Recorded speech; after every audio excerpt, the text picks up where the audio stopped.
Now, the farewell ceremony for outgoing FBI Director Robert Mueller. He served 12 years in the position, which he assumed 1 week before the attacks on 9/11. Speakers at this ceremony include Attorney General Eric Holder, former CIA Director George Tenet, and TSA Administrator John Pistole. This is a little less than an hour.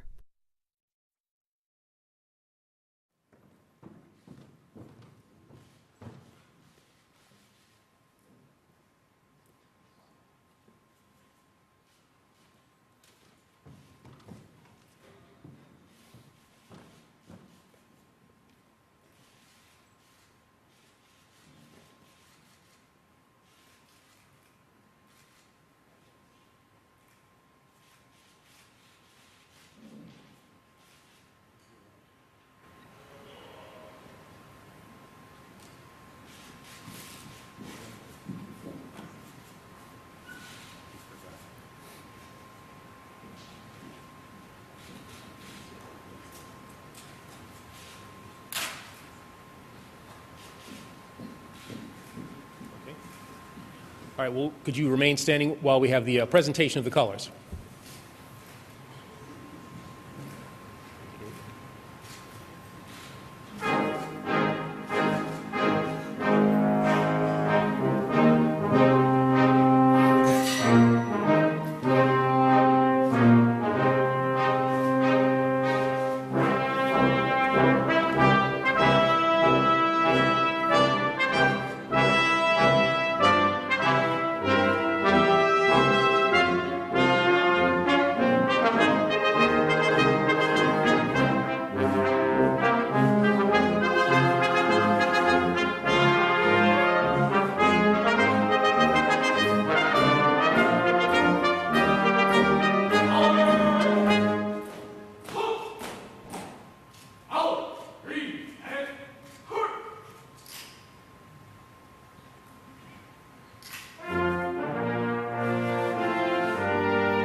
Good morning, everybody, and welcome to this celebration of the public service career of Robert Swan Mueller III, whom I have been accused of dubbing Bobby Three Sticks.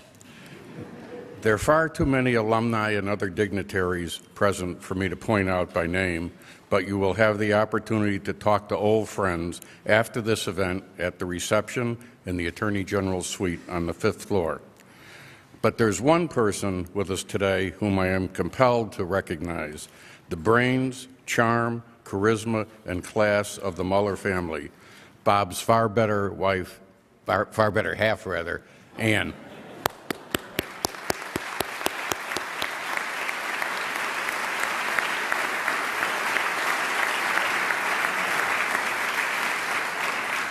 She's also his better wife. Bob Mueller, an American patriot, has spent his entire career in public service with only an occasional brief interlude since the 1960s when he was a decorated Marine for his service in Vietnam. He has served as an assistant United States attorney in 3 cities, as the United States attorney in 2 districts, as the Assistant Attorney General for the Criminal Division, as the Deputy Attorney General, and most recently now as the Director of the FBI. So it appears that as he departs justice for the last time, hopefully, he will have held every position in the department save one, Attorney General. But then again, one has to wonder whether this time he's really leaving for good. When we bade him farewell in this same hall in January of 1993, we thought we were rid of him for good. Well, there's no sense in worrying today about what might happen tomorrow. George Tenet capped his distinguished career in public service as the Director of Central Intelligence from 1997 to 2004, the second longest serving director in agency history.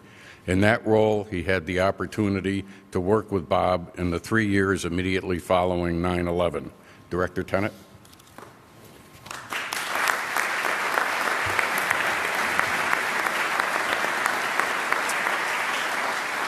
Good morning. It's a great honor for me to be here today to speak about a great public servant and my friend Bob Mueller. One of the important things to know about Bob is that he is and always will be a United States Marine, and service to this country has been his life. On 7 occasions, he has sworn to protect and defend the Constitution of the United States against all enemies, foreign and domestic.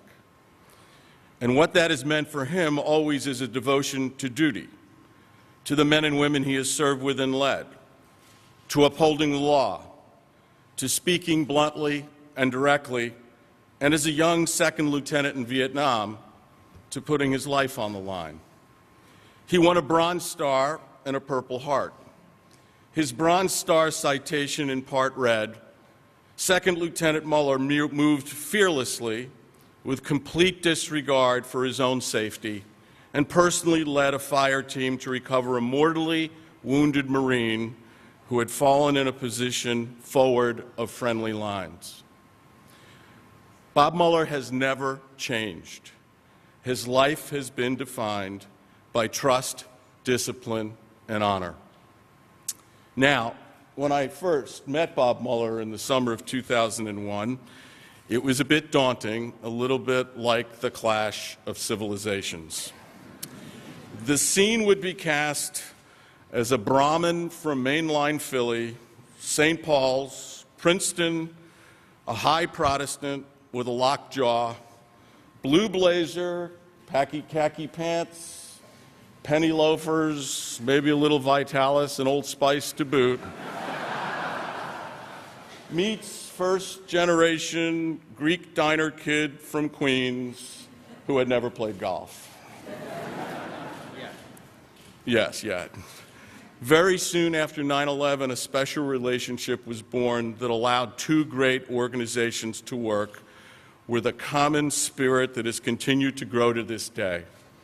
And a special lifelong friendship was formed that allowed us to help each other in thousands of different and unspoken ways that illustrated to all of our colleagues the importance of working together. It was easy because you could trust Bob Mueller with your life. You would want him back to back with you in the trench, whether facing al-Qaeda or the hordes inside the Beltway who would routinely come out of the hills to bayonet the wounded. Now,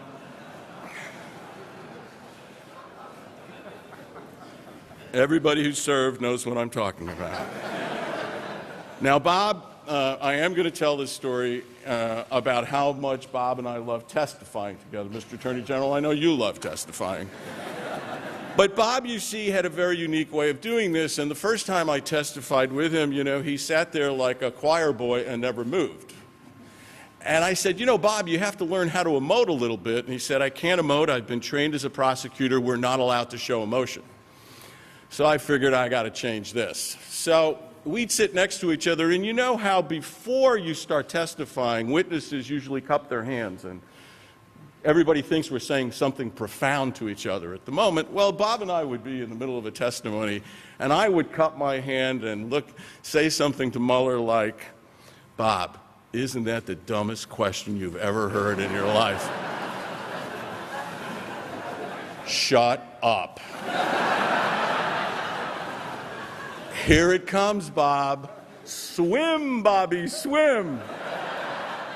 Shut up. And finally, you know, it would always be, Bob, are you really going to take that from this guy? Yes, Senator, I am not worthy. But anyway, this very decent man transformed the FBI and helped keep our country safe. He has reached out to communities across the country, particularly those from other lands, to understand their problems, to build bridges, to inspire common values, and to shape their perception of law enforcement in a truly unique American context. If your son or daughter wanted to be a public servant, they need to look no further than Bob Mueller's career to learn how to do it honorably, with old school values that will always endure. Finally, I'll say this about Bob. He's not so tough. He's a wonderful husband, father, and grandfather. His love and affection for his family is obvious and complete. And for all these years of service, his ace in the hole has been his college sweetheart, Ann. Her devotion and sacrifice, her love and commitment to Bob and their family has allowed us and all Americans to enjoy the benefits what has truly been their joint service to our country. And your smile and your warmth and your care for the men and women of the FBI and for so many others have been magnificent to behold. And as good as Bob is, you're even better. Mr. Director, thank you on behalf of my family and on behalf of intelligence officers around the world for what you've done and your friendship. And on behalf of all your friends, we desperately hope that you can finally find a job.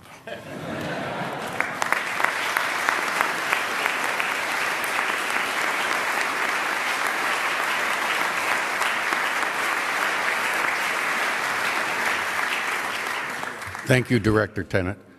Over the past several months, a great number of people have asked me what Bob planned to do when the inevitable day came when he left the Bureau. And until this day, I have deflected the question. However, I am now authorized to announce that Bob has been offered and accepted his dream job, which he will start shortly after Labor Day, a job he was born for and has spent his whole life preparing for. Drill instructor at Parris Island. Well, he's smiling one for once there. After a successful career in a number of positions at the FBI, John Pistol served as Bob's right hand and deputy director from 2004 to 2010. In 2010, the President appointed John administrator of TSA, a position he holds to this day. John has graciously agreed to field questions from frustrated travelers in the audience at the back of the hall at the conclusion of this event. Administrator Pistol.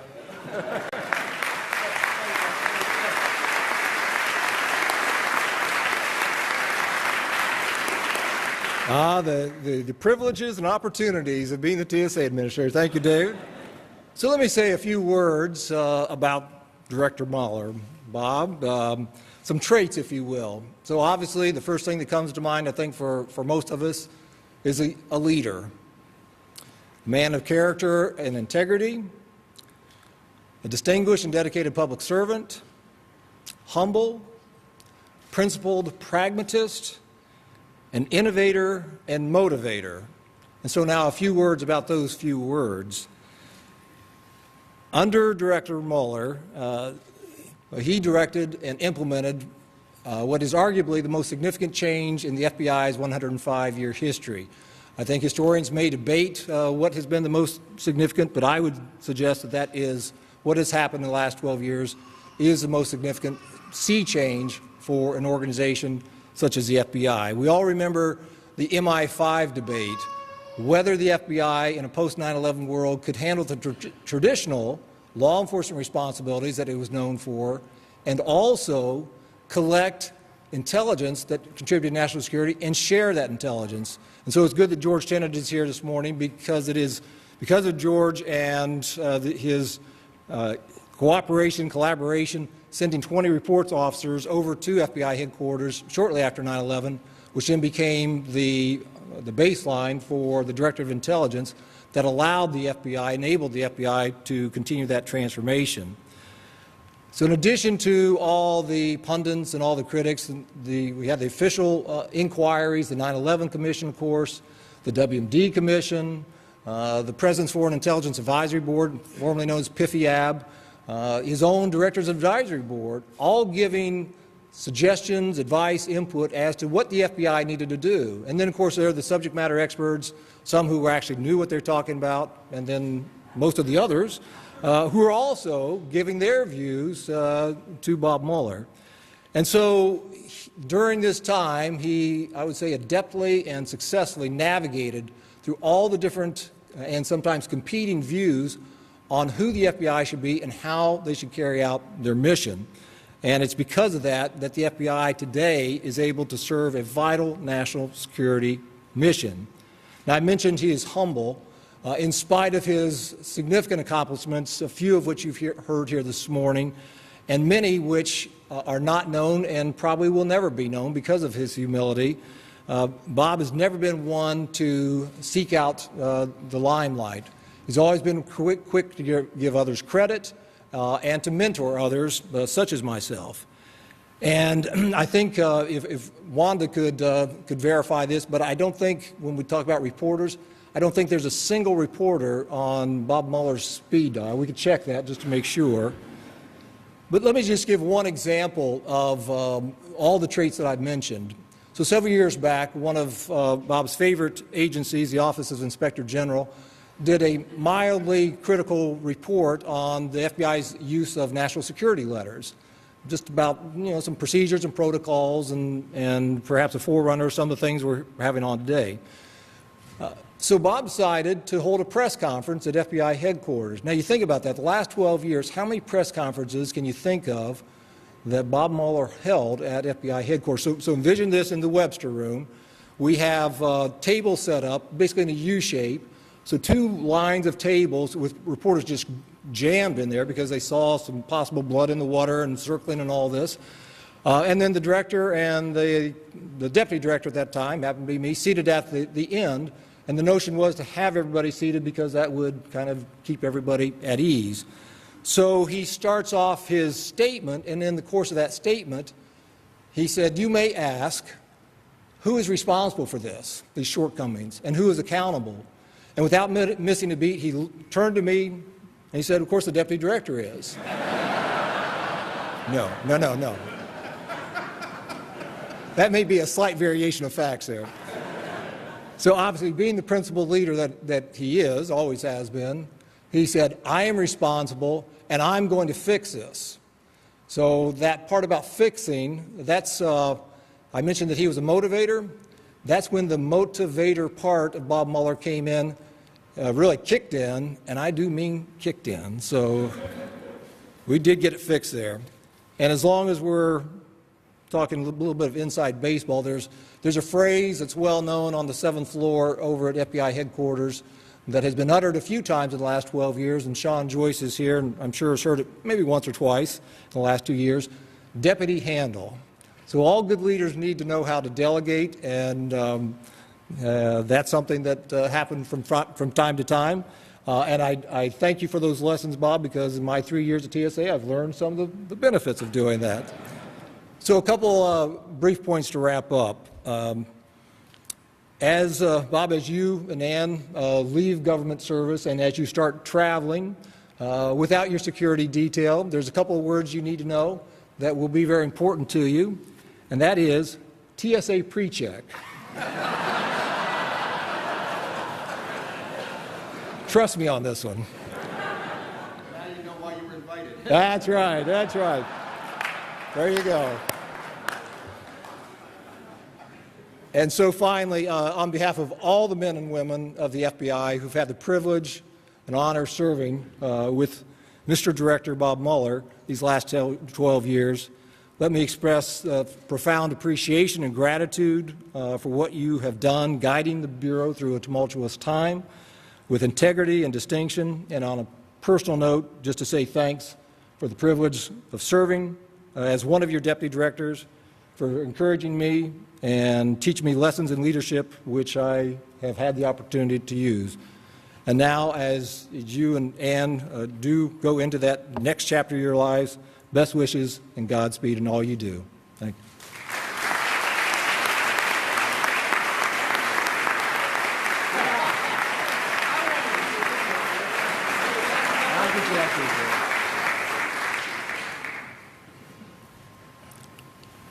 Thank you, John.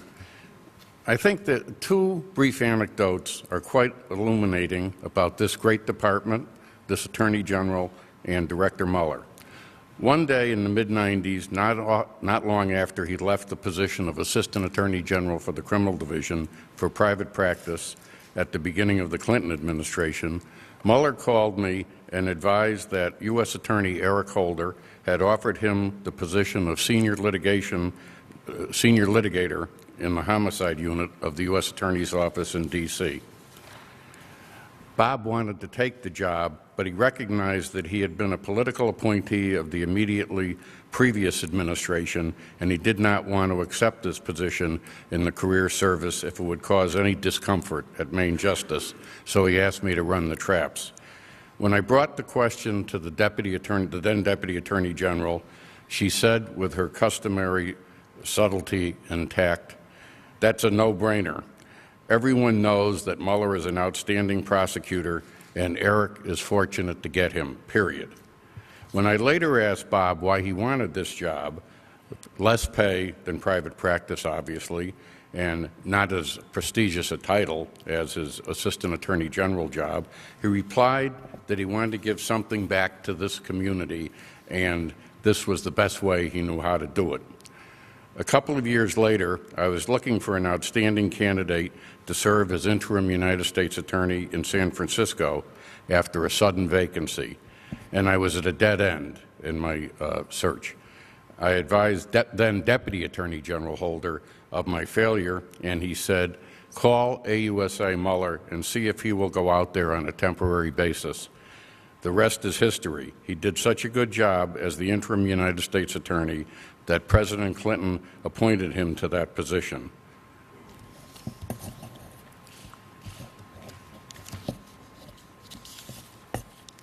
In perilous times, when this department finds it necessary to go to the mattresses, there is no one I would rather have at my side than Bob Mueller, except, of course, Jim Comey.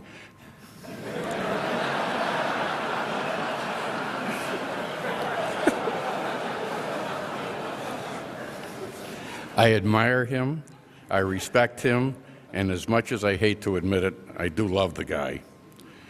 Bob, from one wasp to another, l'chaim.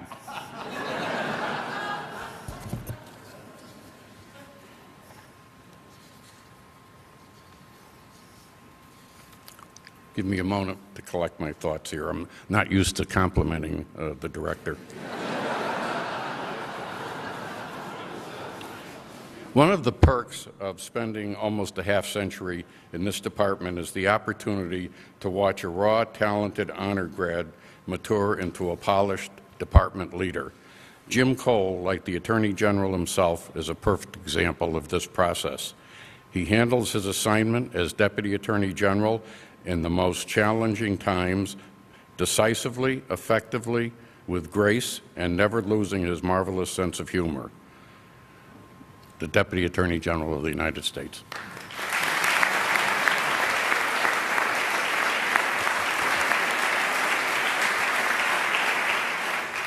Thank you, David. A lot of themes are very similar here about Bob today because he's touched so many people in so much of the same way throughout their careers. I first met Bob probably more than 30 years ago. He was in AUSA in Boston. I was a young lawyer in the public integrity section, and I had come up to Boston to help on a case. And I met Bob. He was one of the most seasoned and senior prosecutors that they had in the office. And when I met him, the words that came to mind were talented, smart, respected. As I looked at him, I realized when I grow up as a prosecutor, I want to be like Bob. I want to be that kind of prosecutor. Several years later, Bob came to Maine Justice, first in A.G. Thornburg's office, and then as the Assistant Attorney General for the Criminal Division. At this time, I was the Deputy Chief of the Public Integrity Section and had the privilege of working with Bob on frequent occasions. And I remember that when dealing with him on particularly sensitive cases that would come up, the words that came to mind then were leadership and support. Bob would not only go out of his way to make sure you had everything you needed and all the resources you needed to be successful in the case, but through his own experience as a great prosecutor, he would talk through with you the intricacies of the case. And inevitably, you would end up with tremendous value being added from those encounters. Now, as we all know, and we've heard several times today, Bob left his position as the Assistant Attorney General for private practice for about 20 minutes. And he did an extraordinary thing. He returned to the department as a line AUSA doing homicide cases. D.C. was going through a particularly rough period of increased murders at this time, and Bob wanted to help. As I saw this, the words that came to mind were sacrifice, dedication, and humility.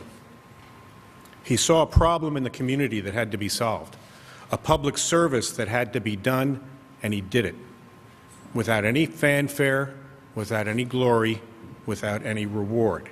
He just did it because it was the right thing to do. And when the U.S. Attorney's Office in San Francisco was going through a rough patch, Bob was asked to go out there and take it over and put it back in shape. Probably really didn't want to leave D.C., but again, he did it. And the words that came to mind were team player and, again, leader. He restored the reputation of that office, and to this day, they still talk about him as the best United States attorney they have ever had. And since Bob became the director of the FBI, I have both followed his work from afar and had the privilege of working with him for almost 3 years now, as he has transformed this agency in the wake of 9/11 into the most effective counterterrorism and law enforcement agency on the face of the earth. And working with him every day, the words that come to mind are politically astute, wise, dedicated to the rule of law. All necessary attributes that you need to have to work your way through the vast array of unimaginable issues that confront us every day.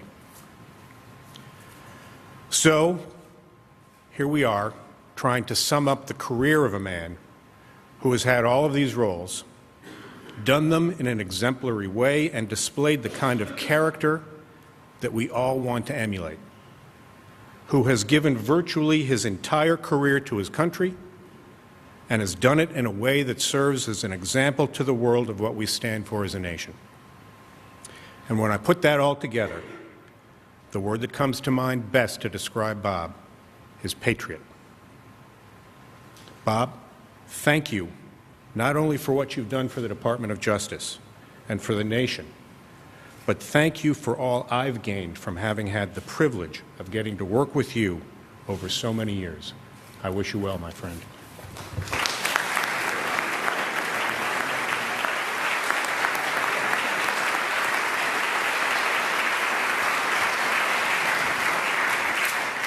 Now, the only thing better than getting to work with Bob Mueller is the opportunity to get to work with Bob Mueller and Eric Holder.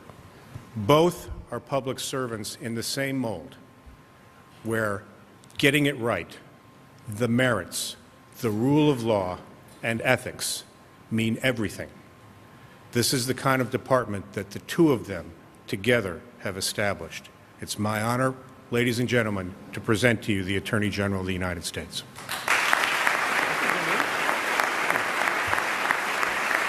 Thank you.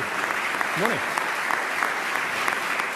Well, good morning, and thank you, Jim, for those kind words, and thank you all for being here. It is an honor to be with you all this morning, and a privilege to welcome Bob's wife, Ann, their daughters, Cynthia and Melissa, and their families back to the Great Hall.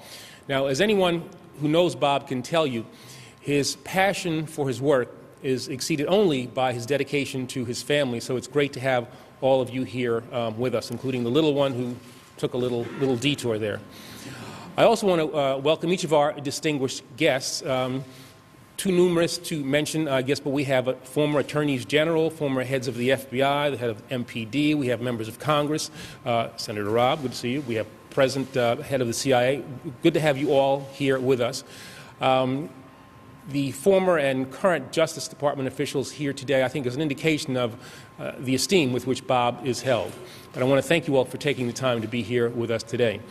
I'd also like to thank David Margolis for being, as you have seen, an incomparable master of ceremonies. He was supposed to come straight to the podium and somehow give a sign to the color guard to start the event. We always have to cover for Margolis.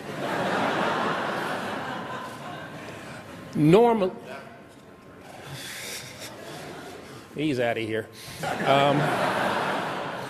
Normally, this is where I might say it's a pleasure to join you all for this important event, but I know this is a moment we've all really been dreading for quite some time. The day we have to try and do our jobs without Bob Mueller. Nevertheless, I appreciate this chance to stand with such a distinguished group as we thank Bob for his dedicated service over the years, as we applaud his leadership as director of the Federal Bureau of Investigation, and as we celebrate his contributions in protecting our fellow citizens from crime, ensuring America's national security, and transforming the FBI into the dynamic, threat-focused organization that it is today. Now, as you've heard, Bob's service to our nation began long before he became one of the top law enforcement officials in this country, before he served as Deputy Attorney General or as Assistant Attorney General for the Criminal Division, and before he assumed his post as U.S. Attorney for the Northern District of California. In fact, Bob's patriotism and his dedication to service have defined and distinguished just about his entire life, beginning with the moment when he graduated from college and decided to join the United States Marine Corps. Now, as a young officer, he was soon entrusted to lead, as you heard, a rifle platoon of the legendary 3rd Marine Division in Vietnam. And for his exemplary conduct, he was awarded the Bronze Star, 2 Navy Commendation Medals, the Purple Heart, and the Vietnamese Cross of Gallantry. And he was praised by his superiors for his, and this is a quote, his courage, his aggressive initiative, and his unwavering devotion to duty. Now, as anyone who's had the privilege of working with Bob will tell you, these qualities have remained his hallmark ever since then. Now, I would say that he is proud to be a former serviceman, but I know that there's no such thing as a former Marine. And even after he left the Corps, earned his law degree, and became a litigator, Bob's passion for public service quickly drew him back to the federal government, and this time as a prosecutor. Over the next 2 decades, he held a variety of positions in U.S. attorneys' offices and here at Main Justice in Washington. He excelled in every role, overseeing high-profile investigations and prosecutions from major organized crime and financial fraud cases to the infamous Lockerbie bombing to the prosecution of Manuel Noriega. And in every endeavor, Bob's skill, his intellect, his excellent judgment, his humility, and his natural sense of leadership were on constant display. But I think the single best illustration of Bob Mueller's sense of duty and his passion for public service actually came after he left the Justice Department in the mid-1990s, after he accepted a prestigious job in private practice. Now, this was supposed to be my story, but everybody's talked about it, so I'm going to say it again anyway. At that time, as you've heard, I was serving as the United States Attorney for the District of Columbia, and Bob had been working in a white-collar crime litigation firm for a couple of years. One day he called me, and my secretary, Annie Bradley, still with me, said, "Bob Mueller's on the phone," and he asked me if I could use a homicide prosecutor in my office, and I was thinking, sure, I wonder who he's talking about. Bob said he was talking about himself. I reminded him that he already had a great job, that there was no way I'd be able to match his current salary, and that having already served as Assistant Attorney General for the Criminal Division, he might be a little overqualified for a job as a line prosecutor. But before he could change his mind, I just said, "When can you start?" And before I knew it, Bob was hard at work as a senior litigator in the homicide section, heading out to crime scenes and developing strong relationships with local detectives, but also, importantly, with the people of the city. Not long after, he became chief of the homicide section, and much to everyone's annoyance, regularly called early morning meetings even after he and everyone else had pulled late nights at the office. Now, this was at a time when our nation's capital was a city in great distress. We were called the murder capital of the United States. Bob's work literally helped to save lives and also made better the lives of people who were too often unseen or who were forgotten. He was eager to make a difference, and he did.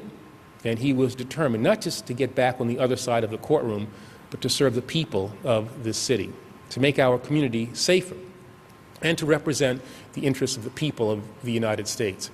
And that's why it was no surprise when in 1998 President Clinton appointed Bob to serve as U.S. Attorney for the Northern District of California. He did a great job. And just a few years later, President Bush nominated him to become FBI Director, a position to which he was unanimously confirmed in 2001. And the rest, as they say, is history. Right? Many of you, I can't imagine the Bureau or the Justice Department or my professional life without Bob.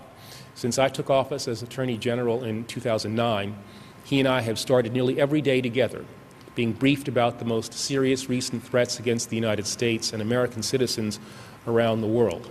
And let me assure you, as much as I like this guy, as much as I like Bob, this is not a fun way to start your day. But there's no question that the American people are safer because Bob Mueller has been in those meetings every day for the past 12 years. During his time as FBI Director, Bob has served as a key advisor to two presidents, a critical member of this country's national security team, and an indispensable partner to me. In the years since September the 11th attacks, which occurred just 1 week into his tenure, he has led nothing less than a large-scale and historic transformation of the Bureau. He has helped to adjust and to adapt its capabilities, redefining it as an intelligence-driven agency. And he has led efforts to thwart and to investigate some of the most serious terrorist plots our nation has faced since 9/11. Along the way, he has won the respect and the admiration of his colleagues, all of the brave men and women who serve the FBI here in Washington, across the country, and indeed around the world. He has fostered a culture of unsurpassed excellence at every level of the Bureau, ensuring that every special agent, every analyst, every technician, and every support professional is dedicated to and incredibly effective at protecting our national security and combating crime. He has, in short, I think, set the standard for what it means to be the director of the FBI, positioning the Bureau to deal with the 21st century threats that it has to confront without losing sight of its traditional law enforcement missions. And that's why, when his 10-year term as director was set to expire in 2011, President Obama took the extraordinary step of asking the United States Senate to extend it by 2 full years. And it's why the Senate, once again, unanimously approved that request. And it's why, although I regret that we've been unable to convince Bob and Ann to stick around for another 2 years, or maybe another 12, I'm confident that he will leave this nation not only safer, but stronger and more prepared than he found it. So Bob and Ann, as you open an exciting new chapter in your lives and hopefully take a long and well-deserved vacation, I wish you nothing but the best. I thank you, Bob, for your leadership, for your service, and most of all, for your friendship over the many years that I've had the good fortune of working with you. On behalf of a grateful nation, I also want to thank you, Ann, for your service and for your sacrifice these many years. Standing with this great man has been a truly great woman. I know I speak for President Obama, for everyone in this great hall today, and for many others far beyond it when I say that while we are confident that Jim Comey will be a superb FBI director and that he will continue to uphold the standards of excellence and integrity that you've established, all of us will miss you a great deal. Your example and your tireless dedication will guide and inspire us for many years to come. And wherever your career may lead you, you should always know that you are and always will be an essential part of the Justice Department family, and you will also be a dear friend. Before Bob takes the podium, I'd like to make a special presentation. As Attorney General, the highest award that I can bestow within the Justice Department is the Attorney General's Award for Exceptional Service, which is typically presented only once each year. Well, today, in recognition of Bob Mueller's leadership of the FBI, his contributions over the course of his career, and his exemplary service to the American people, it is my privilege to present him with this year's Exceptional Service Award.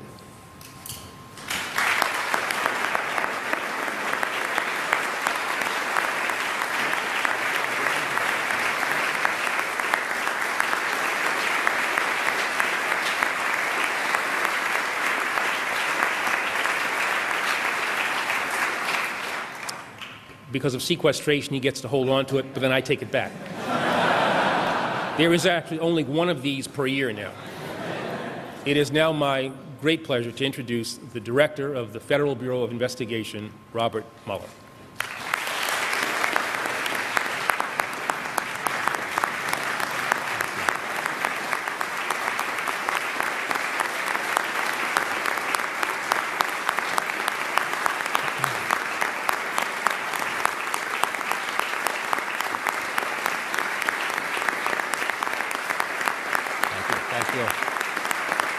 Thank you.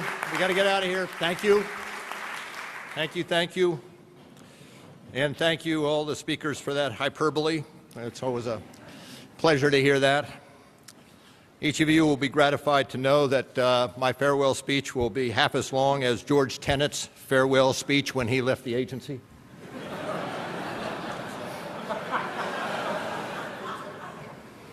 I want to tell you what an honor it is to see so many friends, colleagues, relationships here that literally span decades. I want to thank the Attorney General for hosting this event, and again, the kind words from each of the speakers. And I will say, as I look around the room, I see individuals whose good judgment and wise counsel have made a world of difference to me over the years, both personally and professionally. Whether it be from the U.S. Attorney's offices in Boston, in San Francisco, in Washington, to my colleagues here at the Department of Justice, past and present, and from our law enforcement partners across the country and our counterparts in the intelligence community, to the men and women of the FBI.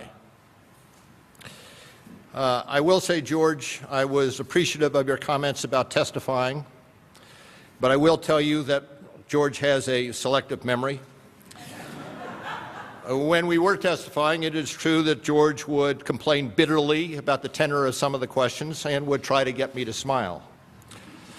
Whereupon I would point out to George that he had been the architect of similar questions, one of those carrying the bayonets, when he was the staff director of the Senate Select Committee on Intelligence, and we had to appear before that committee.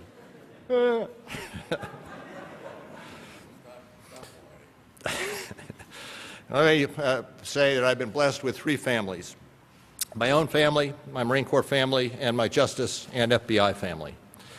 First and foremost, I have been blessed with my family. My wife Ann, two daughters, Cynthia and Melissa, and their families now. And I will tell you that many of us in this room work long hours, spend time away from our families, reluctantly, but out of necessity. And our spouses and significant others carry the lion's share of the burden on the home front.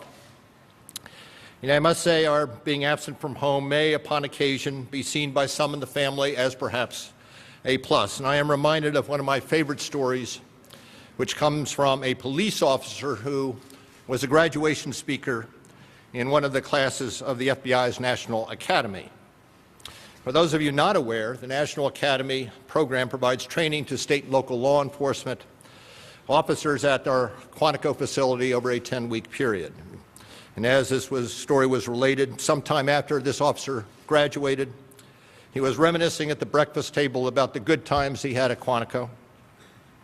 He said the weeks he spent at the academy were the best 10 weeks of his life.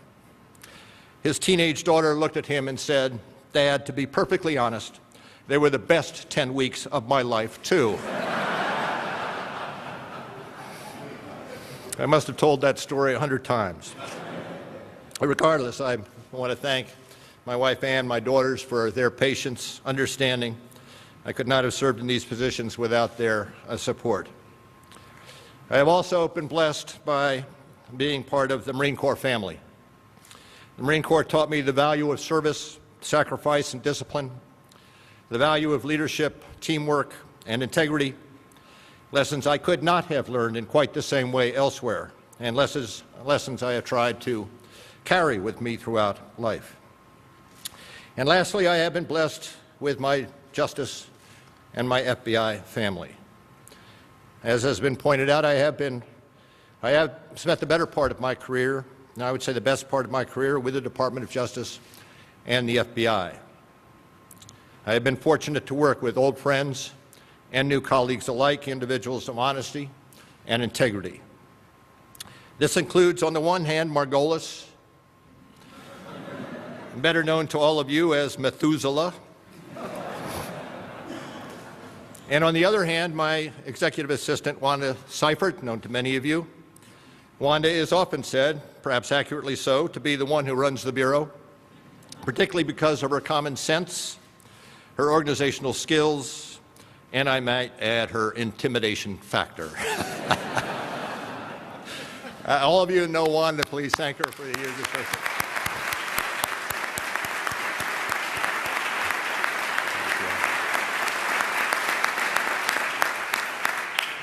I've always been proud to say that I work for the Department of Justice because of that for which it stands, which is an unyielding commitment to the rule of law and to the safety and security of the citizens we serve. But I've also been honored to work with the individuals who have given the Justice Department its legacy and its lasting impact. Over the years, many of you have worked hard to advise me, and most particularly to ensure that I kept things into perspective. Lee Rawls immediately comes to mind when I discuss this issue, and many of you may have heard this story before, but it bears repeating. Lee was a college classmate of mine and a longtime Department of Justice colleague, known to many of you. He was my former chief of staff. He passed away 2 years ago, and he is missed by many of us in this room today, but he does exemplify what the department is like. Lee knew how to cut through the nonsense and get to the heart of the matter better than anyone. He also knew how to put me in my place. I remember one particularly heated meeting. Everyone was frustrated, mostly with me, and I myself may have been a wee bit ill-tempered.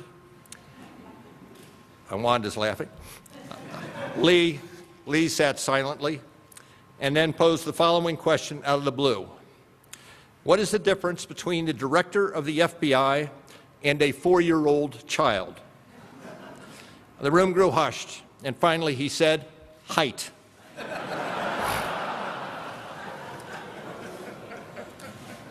Throughout my time here, I have seen unparalleled commitment and professionalism, and I've seen firsthand the sacrifices made by those in law enforcement.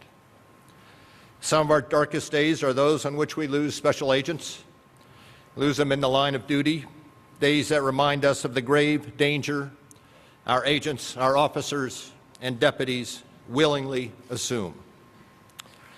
It has been my privilege to work with so many dedicated and talented public servants, men and women who give everything in their power to to keep the American people safe, men and women for whom the rule of law is the guiding principle.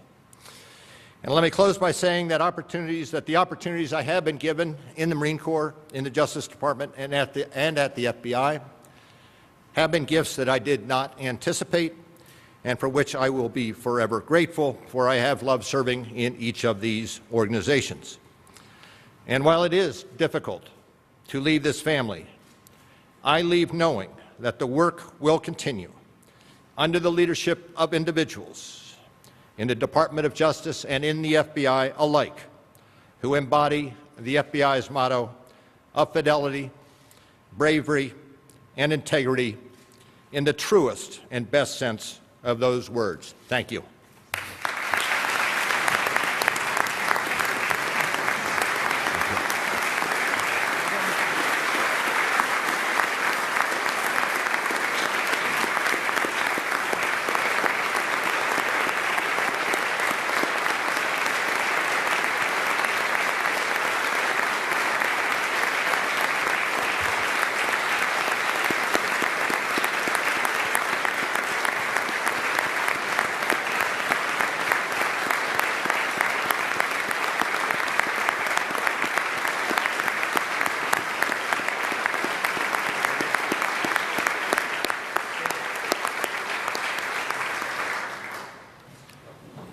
Thanks to Glenn Kivlin and his team for putting this program together. They did a splendid job.